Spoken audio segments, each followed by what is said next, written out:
Satu,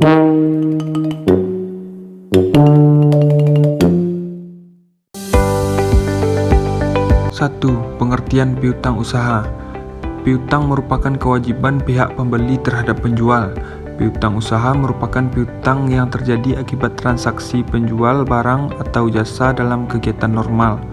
Piutang usaha meliputi piutang yang timbul karena adanya penjualan produk atau penyerahan jasa dalam rangka kegiatan usaha normal perusahaan. Piutang ini seluruhnya dapat dimasukkan ke dalam aset lancar dengan syarat dan jangka waktu penagihan kurang dari 1 tahun atau 1 siklus usaha normal. Jadi pengertian piutang usaha, siklus penjual dan penagihan adalah jumlah uang yang harus diterima oleh perusahaan dari pelanggan atas penjualan barang atau jasa yang belum dibayar dalam rangka siklus penjualan dan penagihan tersebut. 2. Siklus penjualan dan penagihan. Siklus penjualan dan penagihan adalah sebagai berikut. Pertama, pemrosesan pesanan pelanggan. Permintaan barang dan jasa dari pelanggan merupakan titik awal dari semua siklus penjualan dan penagihan piutang, yang merupakan penawaran resmi pelanggan terhadap pembelian sejumlah barang dan jasa berdasarkan syarat tertentu. Kedua, pemberian persetujuan kredit. Sebelum pengiriman barang, pihak berwenang harus menyetujui kredit bagi pelanggan yang memberi secara kredit. 3. Pengiriman barang adalah fungsi kritis karena merupakan titik awal dalam siklus penyerahan aktiva perusahaan. 4. Penagihan kepada pelanggan dan pencatatan penjualan. Penagihan kepada pelanggan lebih dikenal dengan istilah billing, yang menyatakan bahwa semua pengirim dan terjadi setelah dibuat penagihan. Tidak ada pengiriman yang ditagih lebih dari sekali dan setiap pengiriman ditagih dalam jumlah yang benar. 5.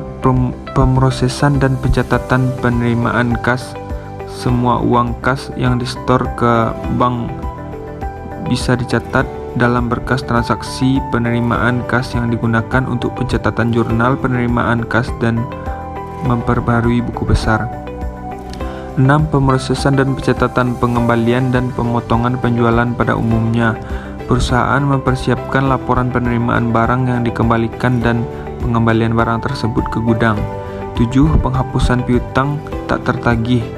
Jika piutang tidak dapat ditagih karena diperkirakan debitur pailit, maka jumlah piutang tersebut harus dihapuskan.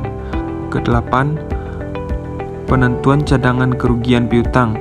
Penentuan cadangan kerugian piutang ini melalui metode penyisihan, yakni penentuan suatu perkiraan akhir tahun atau saldo piutang yang tidak dapat ditagih, dapat menggunakan dasar penjualan bersih atau saldo piutang. Ketiga, akun yang mempengaruhi siklus penjualan dan penagihan. Dalam siklus penjualan dan penagihan terdiri dari 5 akun transaksi, yaitu yang pertama penjualan atau penjualan tunai dan kredit. Yang kedua, penerimaan kas. Yang ketiga, retur dan pengurangan penjualan. Keempat, penghapusan piutang tak tertagih. Yang kelima, estimasi beban piutang tak tertagih. Yang keempat, tujuan audit siklus penjualan dan penagihan. Tujuan dari audit siklus penjualan dan penagihan adalah untuk memastikan bahwa transaksi penjualan yang dilakukan oleh perusahaan telah dilaksanakan dengan benar dan sesuai dengan prosedur yang telah ditetapkan, serta untuk mengidentifikasi potensi risiko, kelemahan dan pengendalian internal, dan peluang untuk meningkatkan efisiensi dan efektivitas operasional perusahaan dalam hal penjualan dan penagihan. Tujuan lain dari audit siklus penjualan dan penagihan adalah untuk melihat apakah saldo rekening yang terpengaruh oleh siklus ini secara wajar disajikan sesuai dengan prinsip dasar akuntansi. Yang kelima, kemungkinan kesalahan pencatatan dalam siklus penjualan dan penagihan. Kemungkinan kesalahan pencatatan dalam siklus penjualan dalam penagihan di antara lain: 1. Tidak ada ketetapan waktu. Maksudnya adalah pencatatan transaksi tidak dalam waktu yang sesuai. 2. Tidak adanya akurat jenis atau arah tes tidak relevan, sedangkan dalam pencatatan jumlah perhitungan dan posting harus sama. 3. Pengiriman dilakukan kepada pelanggan fiktif atau penjualan yang kebenarannya tidak terjadi dan dicatat sebagai penjualan. Untuk ini dapat ditelusuri dari jurnal penjualan, faktur penjualan, dokumen pengiriman, dan pesanan pelanggan. 4. Penjualan dicatat lebih dari 1 kali. 5. Penjualan dimasukkan dalam jurnal sementara pengiriman tidak pernah dilakukan. 6. Tidak adanya kelengkapan atau kurang saji. Kan poin 6 yaitu pengendalian internal siklus penjualan dan penagihan. Adanya prosedur penjualan dan penagihan piutang yang telah diadministrasikan dengan baik dan wajar tidak menjamin adanya pengendalian piutang yang baik. Untuk itu diperlukan suatu pengendalian internal yang memadai. Untuk pencapaian pengendalian internal yang memadai terhadap siklus penjualan dan penagihan piutang, ada beberapa hal yang harus diperhatikan terlebih dahulu, yaitu 1. Setiap periodik dilakukan pengiriman informasi piutang kepada debitur guna menyesuaikan saldo piutang yang ada pada kartu piutang dengan saldo yang dicatat di debitur. Jika terjadi ketidaksesuaian, harus dicari penyebab terjadinya ketidaksesuaian tersebut dan komplikasi kepada debitur untuk menghindarkan masalah berkepanjangan di kemudian hari. 2. Setiap periodik dilakukan penyesuaian saldo buku besar piutang dengan kartu piutang setiap debitur. 3.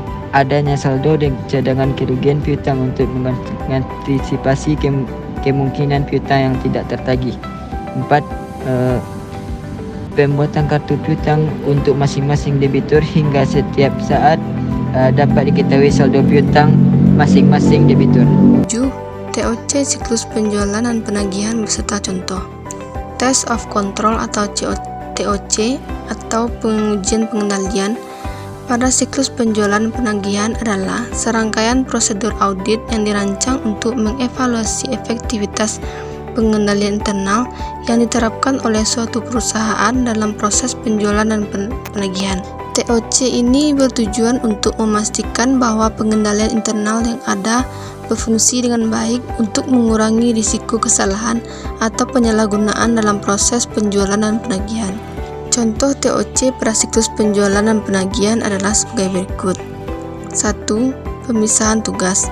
Memeriksa apakah ada pemisahan tugas antara penerima pesanan, penjaga gudang, dan petugas penagihan. 2. Otorisasi penjualan. Memeriksa apakah setiap penjualan memerlukan otorisasi yang tepat sebelum diproses. 3. Pengelolaan piutang. Memeriksa apakah ada prosedur yang ditetapkan untuk mengelola piutang pelanggan secara efektif, termasuk pembuatan dan penagihan faktur yang tepat waktu. 4. Pemisahan penagihan dan penerimaan kas. Memeriksa apakah ada pemisahan tugas antara fungsi penagihan dan penerimaan kas untuk memecah potensi penyalahgunaan atau penipuan. 5. Melakukan tanya jawab yang memadai dengan personel klien. 6. Memeriksa dokumen catatan dan laporan. Poin terakhir adalah substantif test atau prosedur audit siklus penjualan dan penagihan. Substantif test atau prosedur audit siklus penjualan dan penagihan diantara lainnya adalah 1. Mencatat penjualan yang terjadi atau disebut juga dengan keterjadian. Yang kedua, transaksi penjualan yang telah dicatat atau disebut juga dengan kelengkapan. Yang ketiga, penjualan dicatat dengan akurat. Yang keempat, transaksi penjualan dimasukkan dengan benar dalam file induk dan diikhtisarkan dengan benar atau disebut juga dengan posting dan pengikhtisaran. Yang kelima, penjualan yang dicatat diklasifikasikan dengan benar. Yang keenam, penjualan dicatat pada tanggal yang benar atau dinamakan dengan penetapan waktu. Yang ketujuh, memeriksa dokumen-dokumen penagihan seperti faktur, surat tagihan, dan catatan penagihan lainnya. Yang kedelapan, mengirim konfirmasi saldo piutang kepada pelanggan. Dan prosedur terakhir adalah memeriksa transaksi penagihan yang tertunda atau belum diproses untuk memastikan bahwa tidak ada penundaan yang tidak wajar dalam proses penagihan. Itulah beberapa prosedur audit siklus penjualan dan penagihan. Sekian, terima kasih.